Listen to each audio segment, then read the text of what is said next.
commencer. C'est donc, bonsoir à tout le monde. Nous sommes encore dans le Siman Sadik, Seif Ravbet. Tu peux trouver la page. Seif Ravbet. La page Aïn Gimel. Moi, j'ai Aïn Gimel. Je sais pas si c'est la même page chez vous. C'est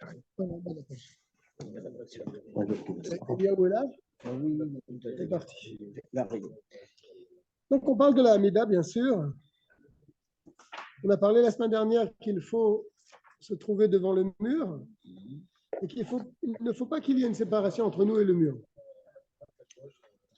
Alors, qu'est-ce qu'on appelle une séparation? Qu'est-ce qu'on n'appelle pas une séparation? On a dit qu'une autre personne qui est devant nous, qui prie également, n'est pas une séparation. On a dit que des meubles fixes ne sont pas une séparation.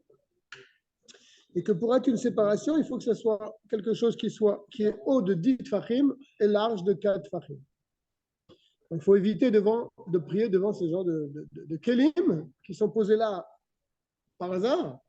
Il vaut mieux passer devant ces kelim-là pour se trouver donc face à un mur. Même si le mur est loin de nous, n'est-ce pas? Mais quand il n'y a pas de séparation, c'est considéré comme si on priait devant le mur. Par contre, s'il y a ce genre de kelim qui se trouve devant nous, ça pose un problème, ça s'appelle une chatzitza, une séparation. Je donc au chavbet, begadim ametsu yarim, des habits décorés avec des dessins et des motifs. Shetolim bekotle bet hakneset, le noy qu'on suspend dans le bet hakneset, les noyes pour décorer la bet hakneset, des tapis. Des beaux tapis qu'on met sur les murs, comme ça pouvait se faire à l'époque.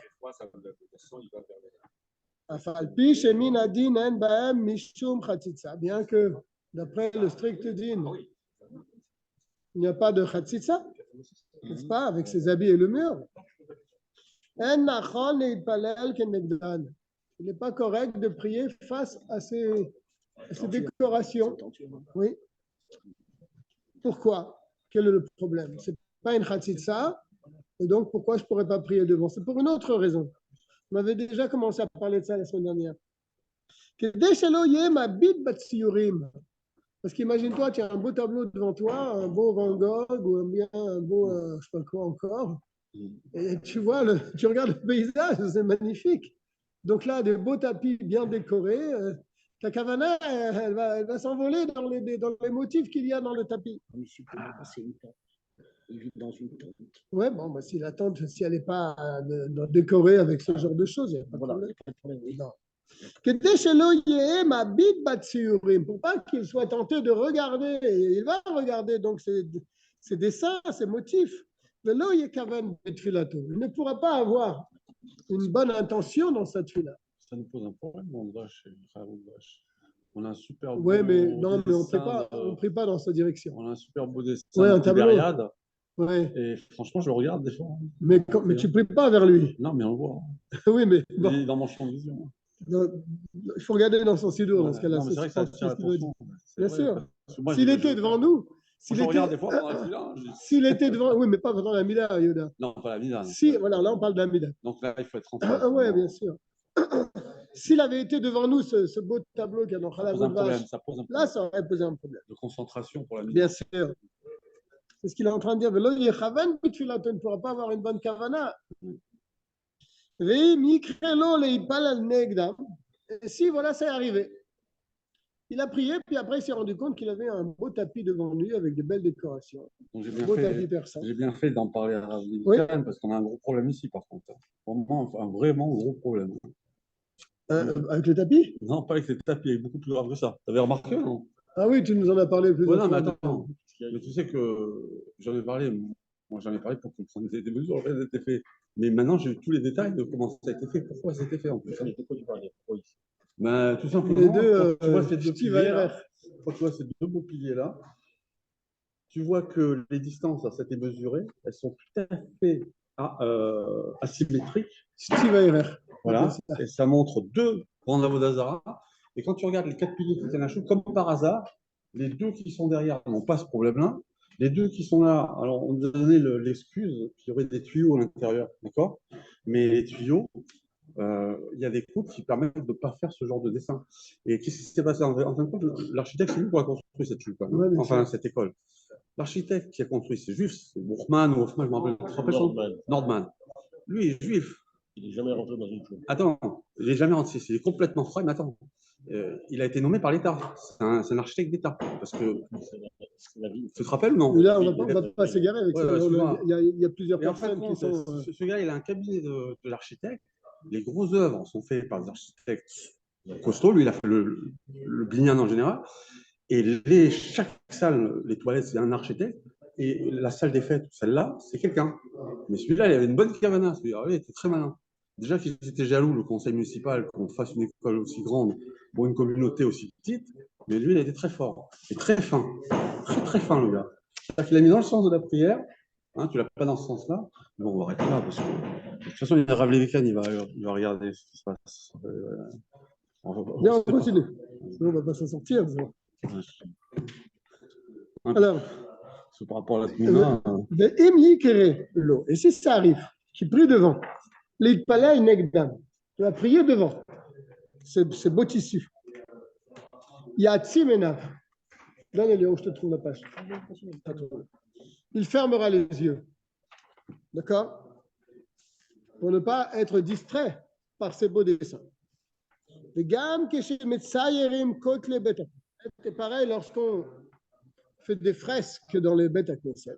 Nachon shelo letzayer tziyurim neged panav shel adam. Il est bon de ne pas faire de décoration dans le mur qui va du côté de Yerushalayim, du côté est, sud-est. Parce que c'est là, dans ce sens, où les gens prient. Donc, ils vont voir quoi? Ils vont voir que des belles choses. Et là, les malas, bekorot, bekomat ish. Il faut les faire en hauteur, au-dessus de la stature d'un homme. Et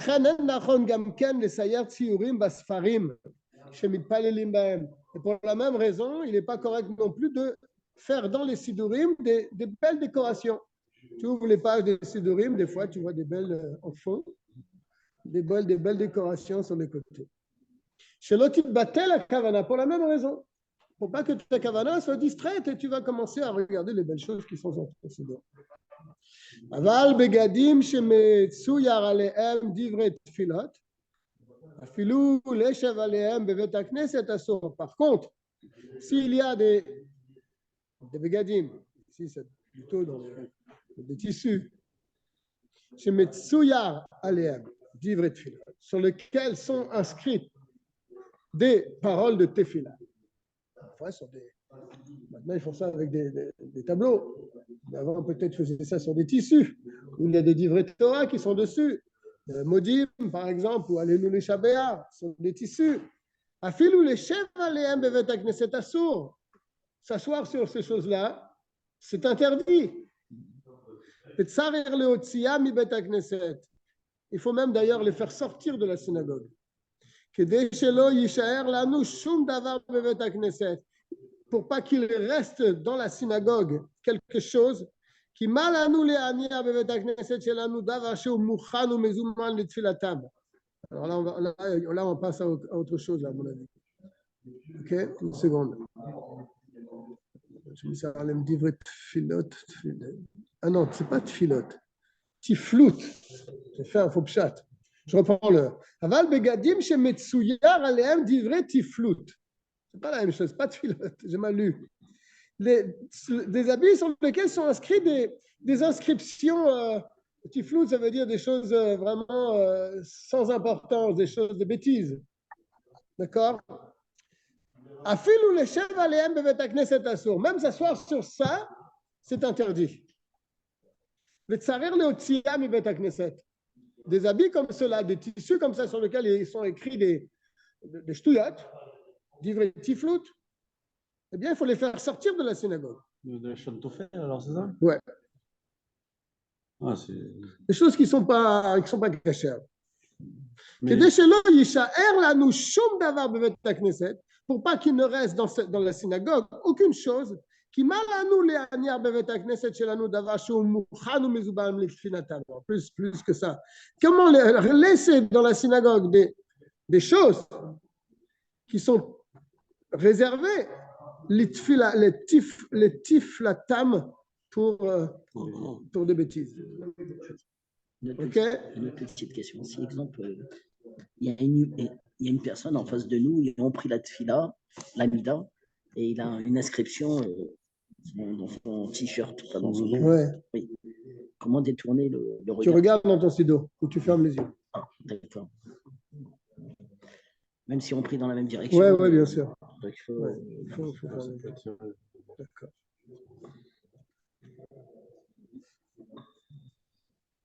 Bon, après, il y a un autre. Shlem, t'as canalier des bitou, d'accord.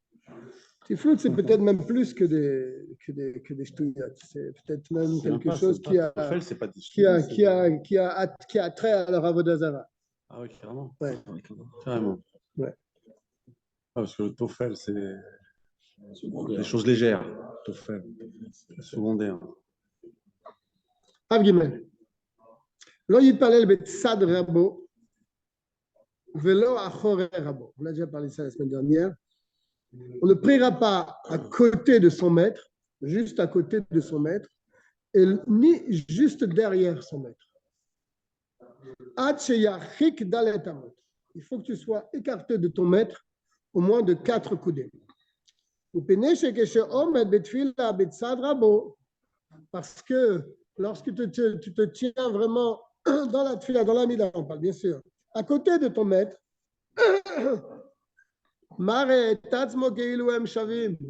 je veux montrer par là que toi et ton maître, vous êtes au même niveau. C'est pas joli. Et pour derrière, alors, quel est le problème? À côté, je comprends. Je ne suis pas égal de mon maître.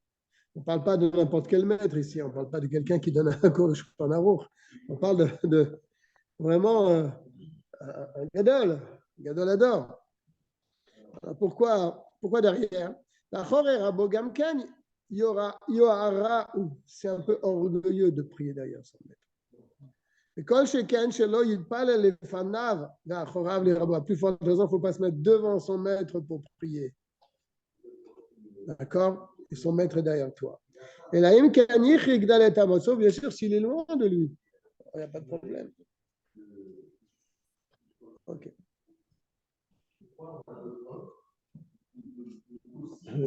Et d'ailleurs, j'avais lu aussi autre chose, c'est que lorsque son maître, c'est un rabbi là, le maître, il peut, chasvé shalom, être gêné par tes machashavot, par tes mauvaises pensées que tu as à côté de lui.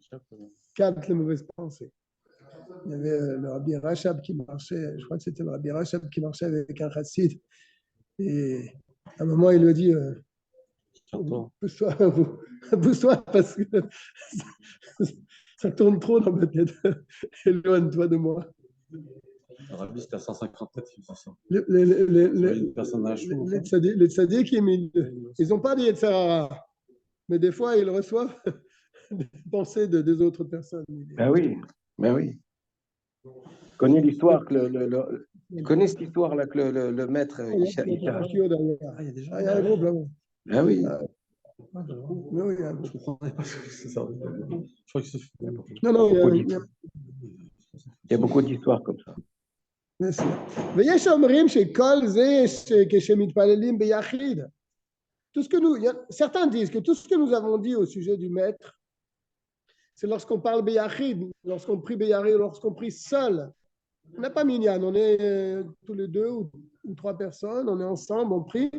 Là, oui, tu ne te mets pas à côté de ton maître, tu ne te mets pas derrière ton maître, tu ne te mets pas devant ton maître, sauf si tu t'écartes de 4 amotes. Aval bevet hakneset. Mais dans une choule où chacun a sa place, il se trouve que mon maître, il est derrière moi. Il se trouve que mon maître, il est à côté de moi.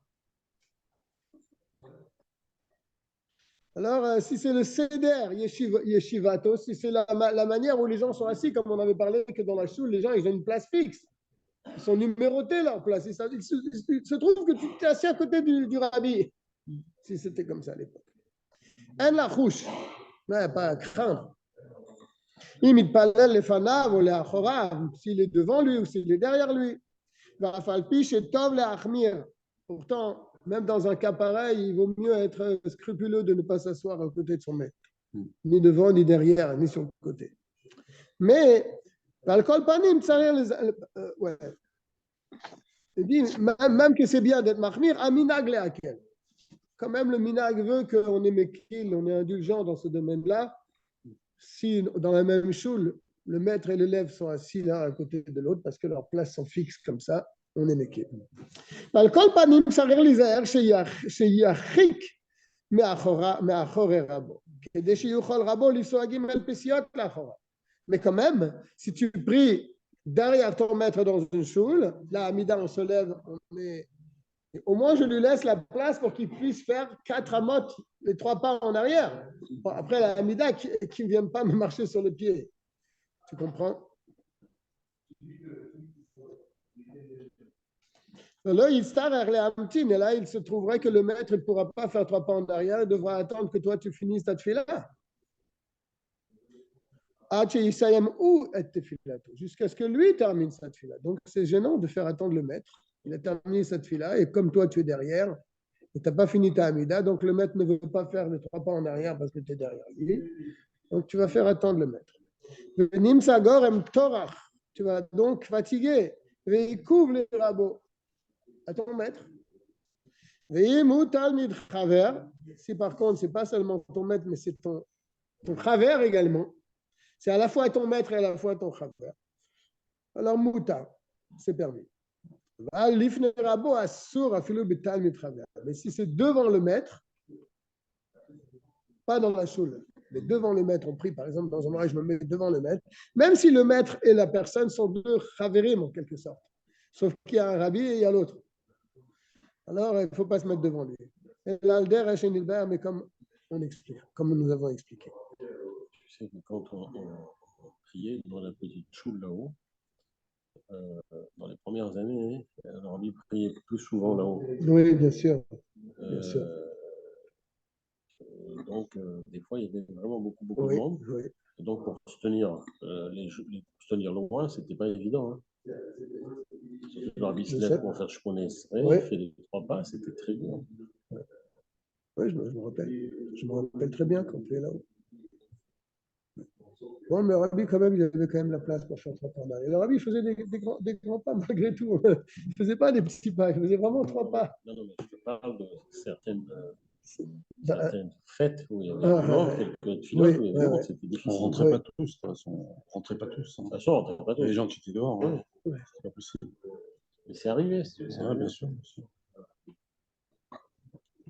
Par contre, là, ce qu'il vient de dire sur quelque chose de plus important, c'est un grand maître. Hein. On ne parle pas de n'importe quel maître. Bien sûr, là, on parle d'un rabbi. Un grand maître, il faut faire très attention parce qu'il capte les cavanotes des gens. C'est-à-dire que si tu as une cavana qui n'est pas très bien ou qui le gêne, ça va le gêner dans cette file-là. Mais par contre, je ne comprends pas du tout le sujet d'Arba Hamot parce que ce genre de maître, c'est à 150 mètres, il capte la cavana. Moi, j'ai vécu. J'ai vécu que le rabbi, au fond de la choule, il a entendu quelqu'un dire quelque chose qui ne lui a pas plu. La personne a dit, je peux te répéter ce que la personne a dit, elle a dit, j'ai fait 6000 km. J'aurais même pas un regard du rabbi. Écoute bien, le rabbi s'est tourné à son pupitre. Alors, le rabbi se tournait toujours vers la montre. Vous vous rappelez? Il faisait un quart de tour, jamais plus. Il était vers la montre. On a l'impression. D'ailleurs, qu'est-ce qu'il faisait, les Bachourides? Il montait sur le pupitre, il est sous la montre pour que le rabbi le regarde. Et là, le rabbi, au lieu de se tourner un quart, quand la personne a dit j'aurais même pas un regard, j'ai fait 6000 km, je pars demain, j'aurais pas un regard du rabbi, le rabbi s'est tourné encore un demi-quart et il a regardé au fond de la choule. Mais comment tu peux savoir qui tu regardes lorsque tu as une distance aussi grande? Tu peux regarder 100 personnes. Mais le rabbi n'a pas bougé pendant 30 minutes. Il a parlé, mais il n'a pas bougé 30 minutes sans. Alors, les gens, qu'est-ce qu'ils faisaient? Ils cherchaient le regard. Ils cherchaient à voir qui le rabbi regardait, parce que ce n'est pas possible. Au lieu de fixer la montre, et donc la personne avait dit j'ai pas regardé le rabbi.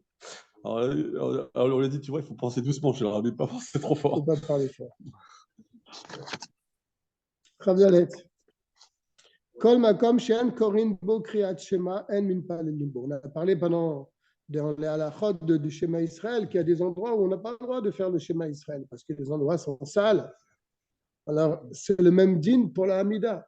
Si on n'a pas le droit de faire le Shema Israël dans tel endroit, ben la Hamida non plus. Tu ne peux pas la faire. Ok, Shem Shemachikim Mitzvah, de la même manière que pour le Shema Israël, on a parlé pendant des semaines, il faut s'éloigner d'une chose sale. Eh bien, pareil, ou meraglaim, ou bien de l'urine, vereara, ou bien d'une mauvaise odeur, ou bien minamet, quelqu'un qui est décédé,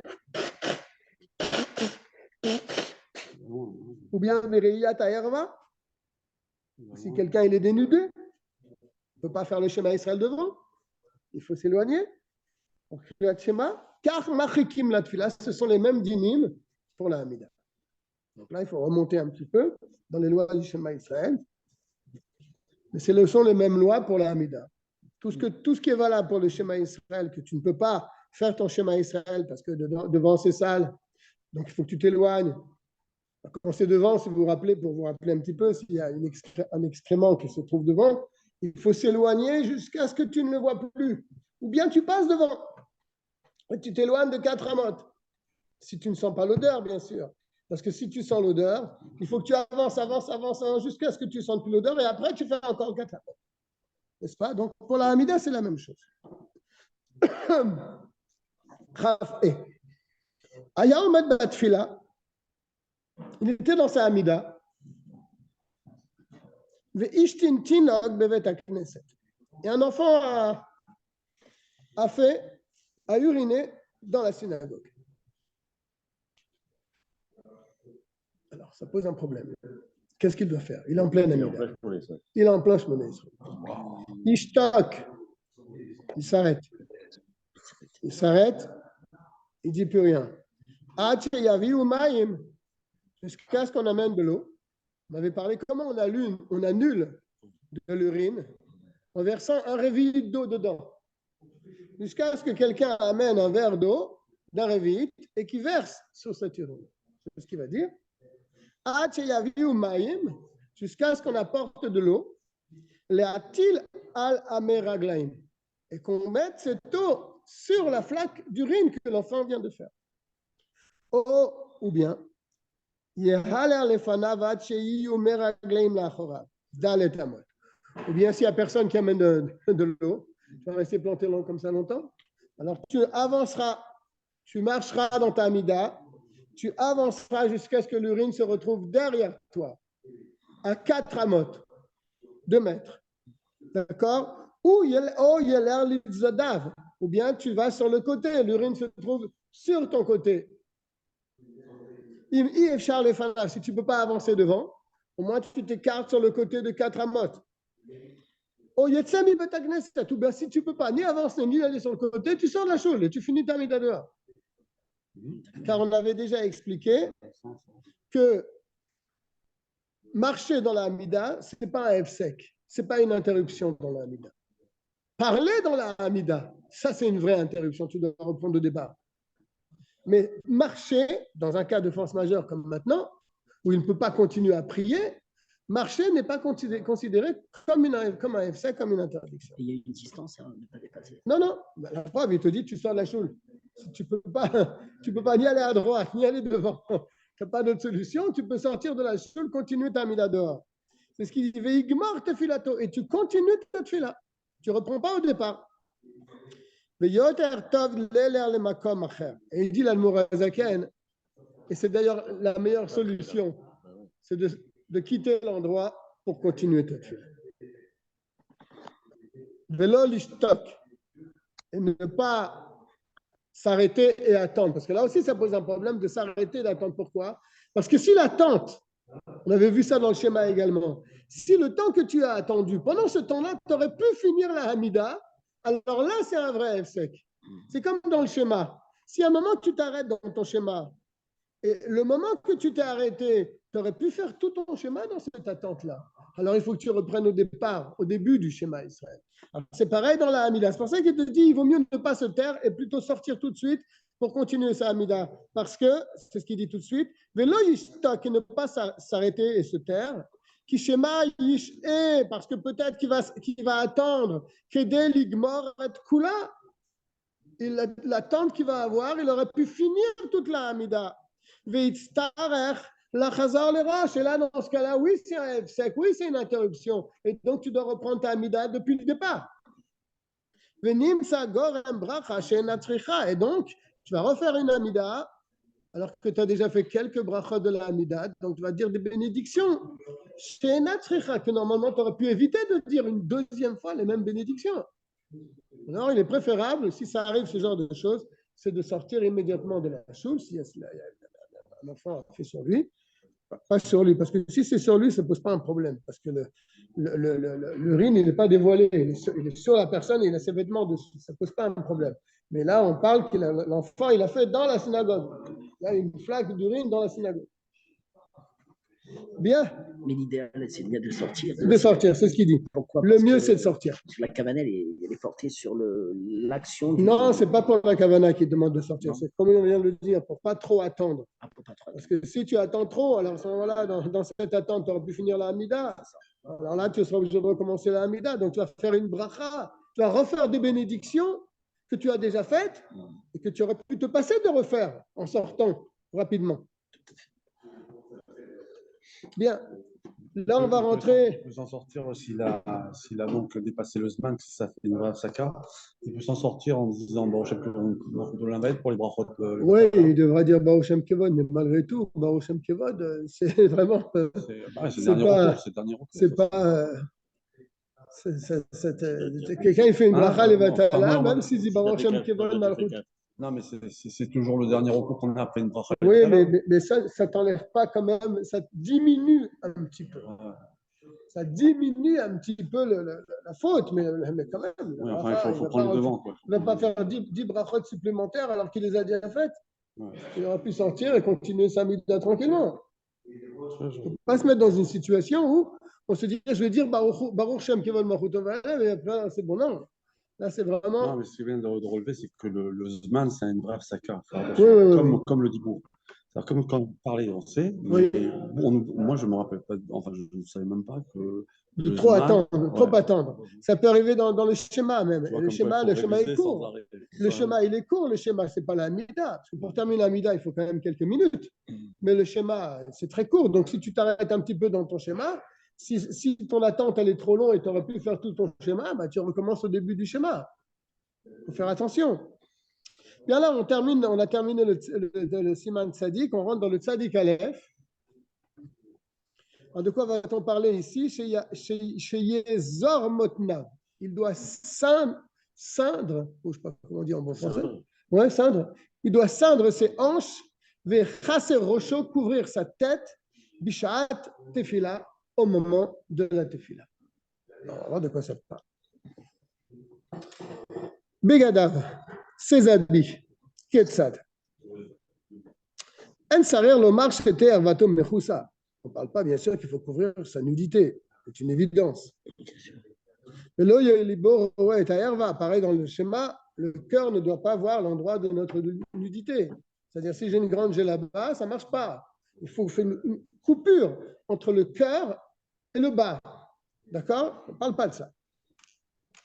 Et la filouim aïta talit ragura lo al motnav. Même s'il avait son habit avec une ceinture, donc, pour que le cœur ne puisse pas voir le bas, al motnav, les chasoto, pour le couvrir, donc, mi motnav ou les matins à partir de ses hanches et vers le bas. Donc, il a une tunique qui va de ses hanches jusqu'à ses talons. Et donc, ça coupe entre le haut et le bas. Pour pas que son cœur voie le bas. Il ne peut pas prier sans avoir le haut de son corps couvert. Parce que là, il avait simplement comme une jupe qui descendait de ses hanches jusqu'en bas. Ouais. Oui. Alors là, il n'y avait pas le problème que le cœur y voit la herva, parce qu'elle était couverte et il y avait une ceinture qui fermait. Mais. Ils prennent le cartel, c'est pareil. Je ne sais pas si c'est pour cette raison, parce que même si on regarde tel, on a deux habits. Ce n'est pas comme avant où on pouvait mettre un seul habit sur tout le corps. Là, on a notre pantalon, on a notre chemise, donc c'est séparé, malgré tout. Le cartel, il sépare, non? Oui, mais c'est peut-être, je ne sais pas si c'est pour cette raison. Peut-être c'est aussi pour cette raison, mais je ne pense pas que ce soit pour cette raison. On continue. Assur leitpalel ad sheyichas libo. Il ne pourra pas faire la Hamida tant qu'il n'a pas couvert son cœur. Shenidber besiman ayin dalet, mitam shenidber siman ayin dalet. Pour la raison qui a été exprimée dans le siman ayin dalet que nous avons étudié ensemble. Là-bas aussi, c'était le même problème pour le schéma Israël. Je vais regarder parce que malheureusement, la mémoire, pourtant, c'est pas loin. Hein. On l'a étudié il y a quelques semaines. Il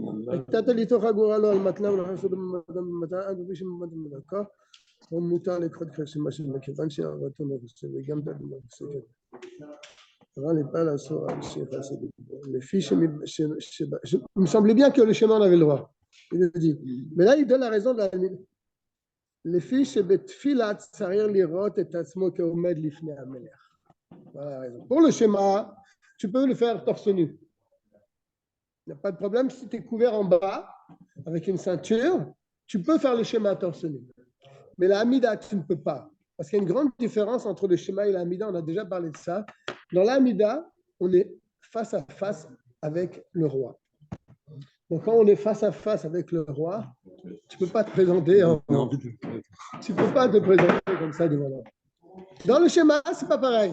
Tu n'es pas dans la chambre du roi face à face avec lui. Donc, tu peux faire ton schéma même torse nu si tu es à la maison, pas à la choule, tu peux pas faire torse nu. Mais si tu es, par exemple, dans un endroit et tu es torse nu, tu es l'heure du schéma et tu as loupé ton schéma, tu peux faire ton schéma même torse nu, ce n'est pas un problème. Mais là, Hamida, non.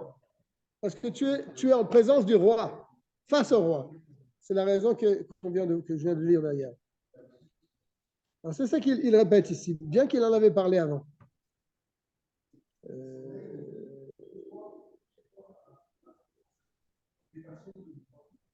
Une seconde. On était où là? On était où là? C'est là-haut, là. Ah, je suis là. Ah oui, sur les palais, la raison a été évoquée dans le Aïn Dalet. Je viens de le dire à l'instant parce qu'on se trouve devant le roi. Et s'il n'a pas couvert son cœur, ou bien il a un problème, il se retrouve en prison, il n'a pas d'habit. Il n'a rien pour se couvrir. Puisque sa herva, le bas du corps, est couvert, il a prié comme ça, il est quand même yassé, il a fait quand même la mitzvah. Mais ça, c'est vraiment un cas exceptionnel où il n'a pas d'autre solution, il ne peut que prier que comme cela. Alors il a prié, il est quitte de sa mitzvah. Bête. Sarir les or et zour bishaat atfila. Il faut mettre une ceinture au moment de la tefila. Même s'il a une ceinture qui tient son pantalon. Et donc avec cette ceinture qui tient le pantalon, le haut ne voit pas le bas. Alors pourquoi il nous dit qu'il faut mettre en plus une ceinture? Parce qu'il y a un verset. Tu m'as demandé tout à l'heure à quoi sert le gartel. C'est la raison ici. C'est marqué Ikon likrat elokecha Israël. Parce qu'il y a un verset qui dit prépare-toi lorsque tu vas à la rencontre de ton Dieu. Tu ne vas pas comme tu es habillé comme ça. Tu dois faire quelque chose pour montrer que tu te prépares, pour te présenter devant Dieu. D'accord? Donc si je viens de la rue et je suis avec ma veste, je suis avec mon pantalon, alors je me mets à prier. Quelle différence entre ce que j'étais dehors et ce que je suis dedans? Je rentre dans la chambre du roi tel que j'étais. Alors je montre que je me prépare pour je prends une ceinture et je me ceinture. Et là je montre que je me prépare pour me présenter devant Akadosh Baruch Hu. Ça vient de ce verset-là, qui est dans les prophètes. Ikon likrat elokecha Israël. Aval bishar brachot et toutes les autres brachot. Mutar levarer belo chagora. Tu as le droit de les faire sans aucun gartel, n'est-ce pas? Il y a toute une sikha du rabbi. Je sais que le père du rabbi, lorsqu'il faisait les brachot du matin, il mettait le gartel. Le père du rabbi. Mais le rabbi Rachab, il ne mettait pas le gartel. Et le rabbi, il a fait toute une sikha. Pourquoi il ne fallait pas mettre le gartel quand on fait les brachot? Oui. Mais le père, je sais que le père, d'après ce que j'ai pu lire, le père du rabbi mettait un gartel pour les brachot du matin. Mais bon, avec le sikha, on voit que ce n'est pas nécessaire de le mettre. Il le dit dans Shulchan Aruch.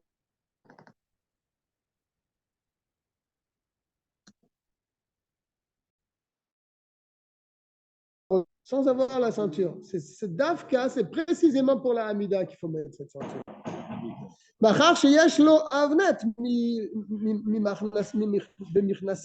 Car de toute façon, il a une ceinture pour tenir son pantalon.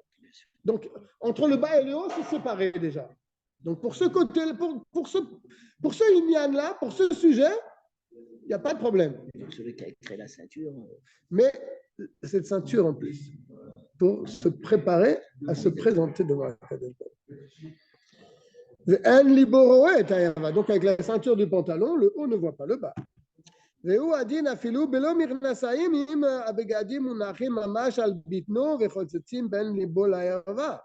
Et c'est pareil, même s'il n'y a pas une ceinture à son pantalon, mais il a deux habits. Et donc, forcément, il y a une séparation entre le haut et le bas.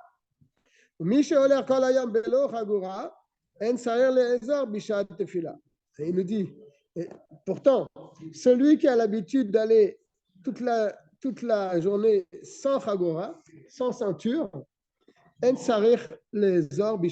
n'as pas besoin de mettre de...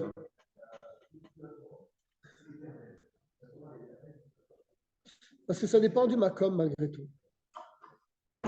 Ça dépend malgré tout du makom dans lequel tu te trouves. Si le minhag makom, c'était de pas se mettre une ceinture sur ses habits, alors tu n'as pas besoin de le mettre.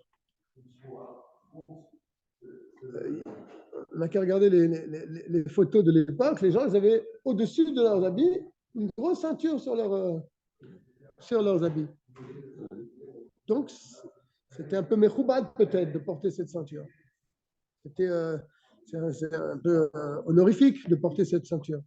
Donc, mais si c'est un endroit où on n'a pas l'habitude de mettre ce genre de ceinture, ce n'est pas la peine de la mettre. Regardez juste ce qu'il dit ici.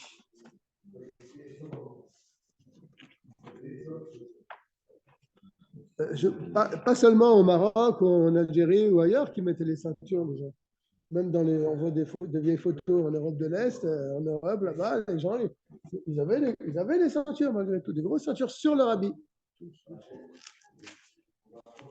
C'était un cordage, une ceinture. En tissu. Ah, c'est en tissu. Ouais.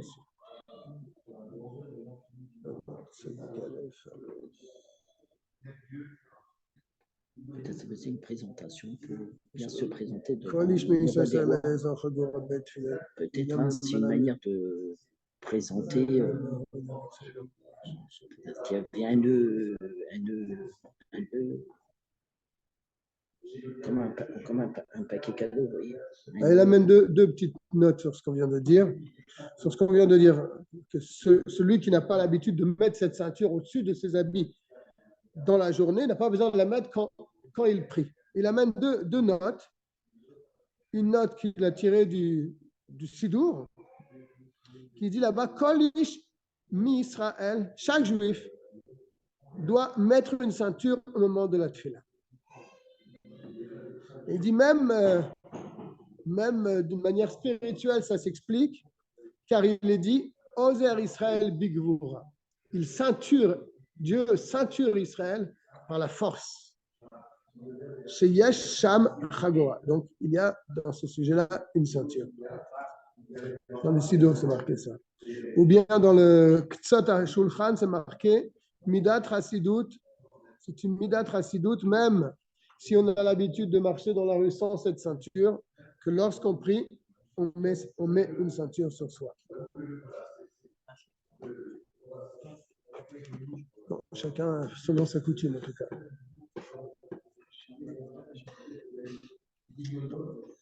Gimel.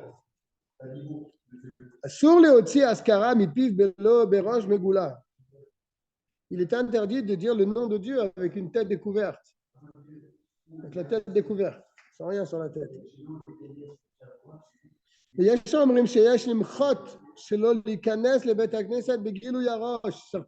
familles disent qu'il ne faut pas laisser rentrer quelqu'un dans la choule sans kippa. Begilou yarosh. Midat Chassidut, Shelo Leler Dalet Amot Begilou yarosh. Et d'ailleurs, Midat Chassidut, c'est de ne pas marcher 4 amot même dans la rue sans avoir la tête couverte. Afilou Shelo Bevet Knesset, même si tu n'es pas dans la synagogue. La tête couverte, c'est normalement, c'est devenu maintenant presque une chova, une obligation d'avoir la tête couverte. Là, il dit c'est Midat Chassidut. Midat Chassidut, de ne pas marcher même 4 amot sans avoir la tête couverte. Non, ce n'est pas seulement un Midat Chassidut, je veux dire, c'est... Ah, qu'est-ce qu'il dit là?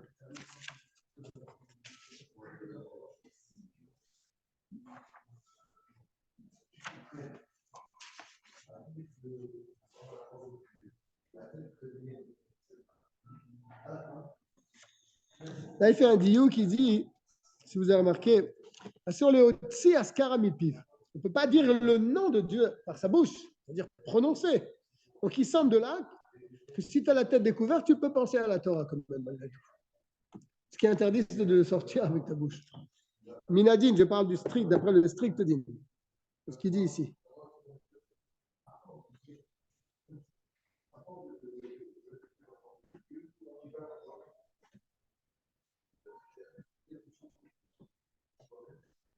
Voilà, c'est ce que je vous disais. Il dit, dans ce livre. À notre époque, chez Kulam Darkam Lechasod Rosham, tout le monde a l'habitude de couvrir sa tête. Le Olam toujours. Assur le l'air, il est interdit de marcher. Afilou les chèvres, ou même de rester assis, des Gilou Yarosh, sans avoir la tête couverte. Il dit Vegam aktanim nachon lechasod rosham. Même les enfants, c'est bien d'en couvrir la tête.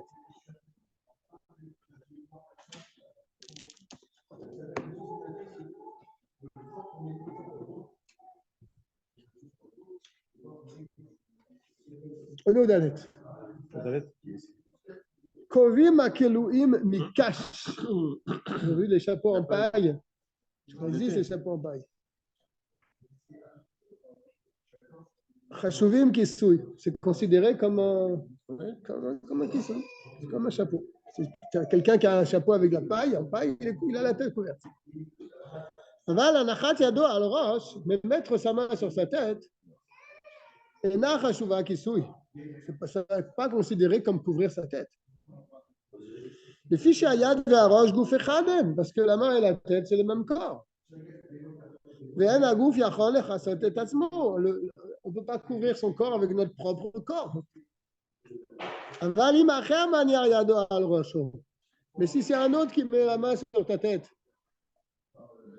il dit Yesh le'akel. On peut accepter. On peut être indulgent et permettre.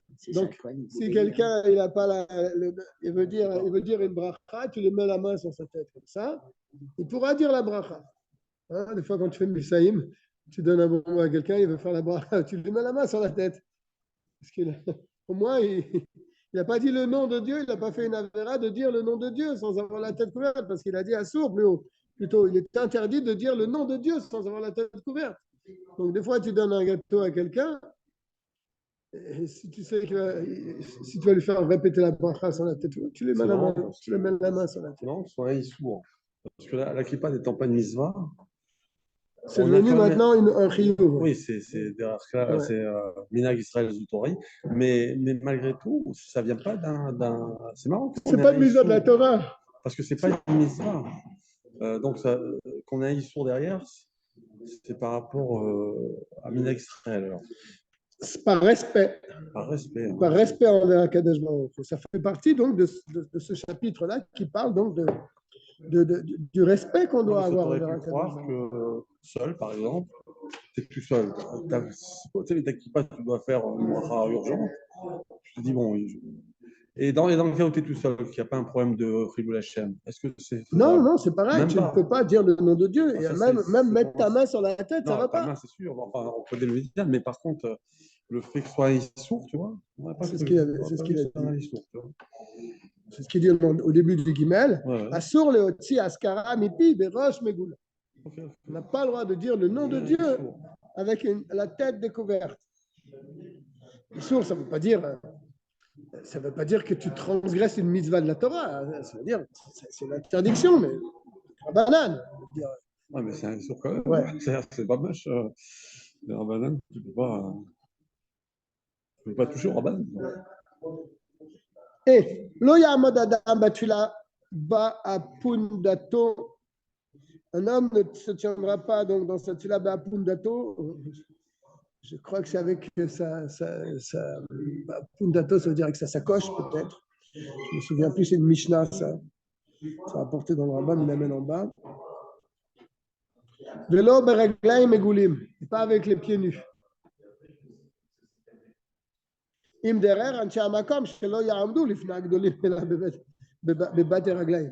Si bien sûr dans cet endroit les gens ont l'habitude de porter des chaussures, parce que s'il y a un pays où même le roi il a les pieds découverts, tout le monde a les pieds découverts, donc tu peux prier les pieds découverts. Mais dans un endroit où les gens ont tous les pieds chaussés, tu ne peux pas prier avec les pieds découverts.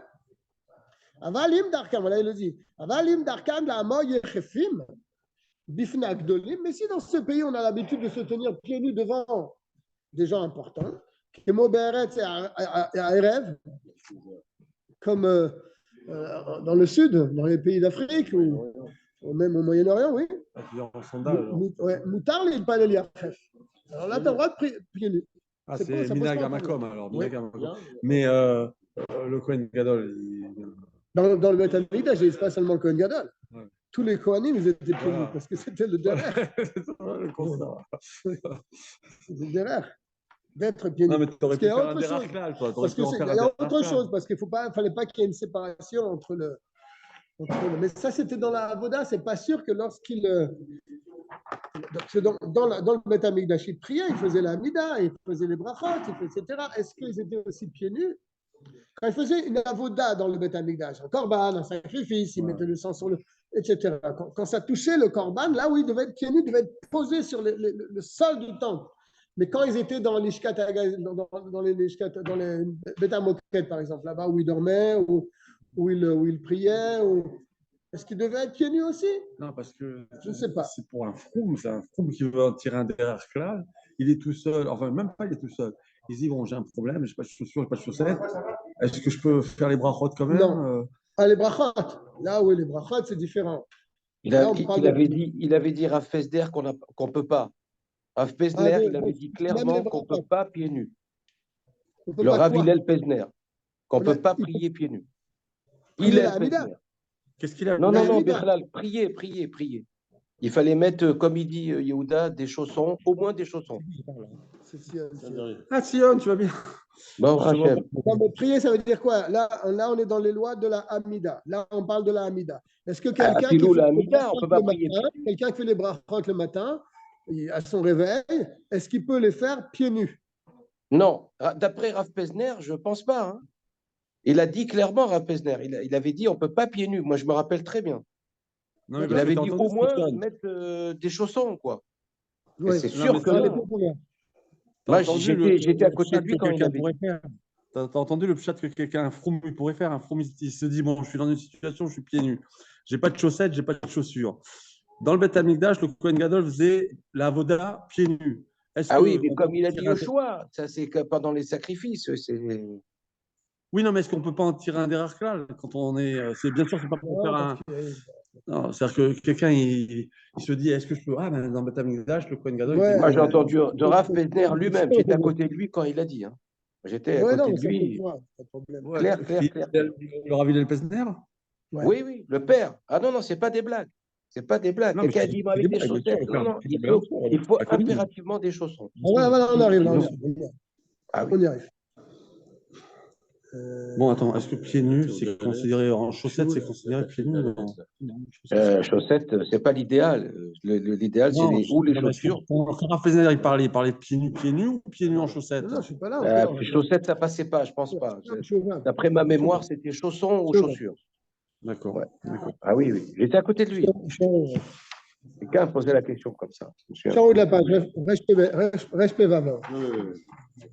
Ou במדינה אלו אין להתפלל בבתי שוקיים של פשתן, אם לא ילבש עליהם אנפלאות. Alors ça, je vous laisse trouver parce que c'est des mots que je... Quoi, pishtan?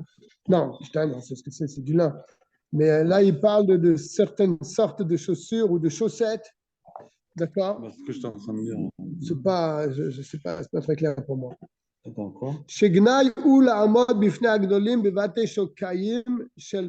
A priori, ce sont de sortes de bottes, de chaussettes en lin. Et donc, on ne peut pas prier avec ce genre de chaussettes ou de chaussures en lin, car on ne peut pas se présenter devant des gdolim, devant des gens importants avec ce genre de... Ah, c'est pour un tribulation, ça. Non, ce n'est pas respect envers Akadosh Baruch Hu. Si tu ne te montres pas devant un Meler de cette manière, pourquoi tu vas te montrer comme ça devant Akadosh Baruch Hu? Mikol sheken kesheno alim sandal. Quand on met des sandales, she'ekev megoulé, le talon est découvert. Tu rentres le pied, le talon il est découvert. Elle te dit que tu ne peux pas prier avec ces pantoufles. Ça se comprend, mais ça, il faut faire attention. Des fois, on est à la maison, on peut s'imaginer qu'on peut mettre des pantoufles et prier en pantoufles alors que le talon est découvert. Est-ce qu'on se présenterait comme ça devant un roi? Non. Même pas avec aujourd'hui. Donc, il vaut mieux mettre ses chaussures lorsqu'on est à la maison pour prier. C'est ce qui sort de là. Non, mais maintenant, on met même des sandales dans la rue, hein, à 40 degrés, 42 degrés. Tu vas te présenter devant un malheur avec tes sandales? Si c'est le derrière de l'endroit. C'est pas les chaussures du moment. Si c'est le derrière de l'endroit, de marcher avec des sandales et même d'aller à l'Élysée avec tes sandales, alors oui, tu peux prier comme ça. Sinon, si c'est pas le derrière. Non, d'accord, mais je veux dire, quand tu es aujourd'hui en vacances. En vacances, mais le bon Dieu, il n'est pas en vacances. Il est à la fin, non, mais pas en vacances. 45 degrés qui transpirent de jour. Je te comprends, Yehuda, mais bon. Non, parce que là, les températures, ça devient une catastrophe. Hein. Moi, j'arrive plus. Hein. Même le site Catane, ça devient une tannée. Hein. Franchement. Je suis en nage dedans. C'est vrai que lorsqu'on fait un travail physique. D'ailleurs, c'est là où je suis admiratif sur les froums en Eretz Kodesh. Mais comment ils font? Ils ont des clims. Mais non, ils n'ont pas de clim quand ils sont au hôtel à 40 degrés sous le soleil. Il fait bon là-bas. Avec le Streimel et tout, mais d'où ils trouvent la force? C'est incroyable. Voilà. Et ça aussi, une chose importante. Est-ce qu'on peut prier avec des gants? Je te dis non. Que derrière Ovre et Drachim, comme les voyageurs, ils vont avec leurs grandes moufles là. Hein, surtout dans ces pays où vous n'avez pas moins 5 degrés comme à Paris, vous avez moins 20, moins 30. Donc les gens, ils avaient des... Quand ils prient, il faut qu'ils enlèvent leur boucle. Bien sûr, s'ils ne sont pas dehors avec une température à moins 50. Mais quand ils vont dans la choule, où il fait bon, ils enlèvent leurs gants pour prier. Vav. On va terminer avec le Vav. Derrière Achachamim vetalmidehem shelo yitpalelu ela keshen atufim. Derrière l'habitude des sages et des élèves des sages, c'est de ne pas prier seulement lorsqu'ils sont enveloppés dans leur talit. D'accord? Minag hachachamim harishonim keshaya shalom ba'olam, c'était un minag des chachamim, des sages, des premiers sages, quand il y avait le shalom dans le monde. Ayu mitkashetim babegadim naim, ils s'habillaient et des beaux habits. Au mitpalelim, et ils priaient comme ça avec ces beaux habits. Mishum ikon, toujours pour la même raison. Prépare-toi lorsque tu vas à la rencontre de Dieu. Donc, ils mettaient des beaux habits lorsqu'ils priaient pour se présenter devant Dieu. Klomar itnael efanai, fais-toi beau devant lui.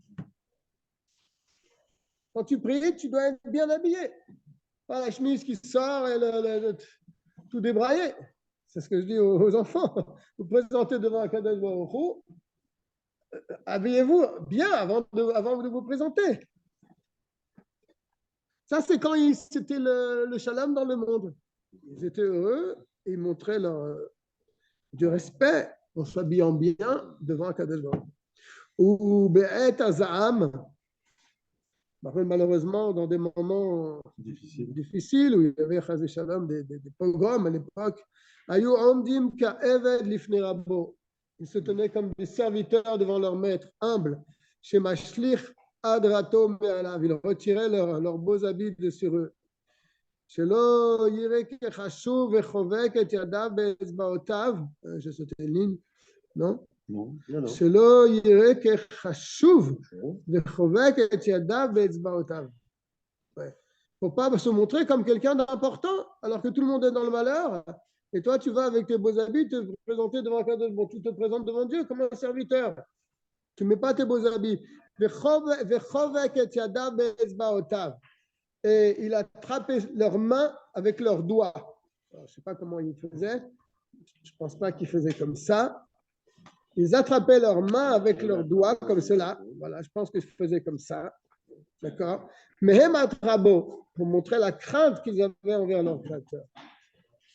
Le Yirato et sa crainte. Aïnou shechovek etzbaotav shel yadav ze beshel ze ki adam sheshover beetzbaotav keshemitztaer. Ils tenaient leurs mains comme cela. Comme quelqu'un qui souffre. Qui se lamente sur un malheur qui lui arrive, donc comme cela, de cette manière. Et il y a certains chachamim qui faisaient comme ça, qui priaient de cette manière, même lorsque c'était un moment de shalom. Mikol makom pourtant. Tov lizayer shelo lachabok etzbaotav be'et shalom, qui basait morid din al asmo. Mais quand tout va bien, quand c'est un moment d'allégresse, il ne faut pas prendre une position qui montre sur nous qu'on est malheureux, Chazé Shalom, parce qu'on fait descendre sur nous, Chazé Shalom, des dinim. C'est ce qu'il dit. Hein? Comme Tov Lizer, c'est quand même mieux de faire attention chez l'œil les chabok etzbaotav be'et shalom, de ne pas tenir ses doigts et ses mains comme cela au moment du shalom. Car il fait descendre un jugement sur lui, un jugement qui n'est pas positif. Et là, yani ariadavze alze, que faut-il, il tiendra ses mains comme cela. Dans la mida, toujours dans la mida. Là, on est toujours, il mettra ses mains comme cela. Et comme on le verra dans le tzaddik, et donc les mains les unes sur les autres comme cela, mais pas, et ne tient pas ses mains comme cela.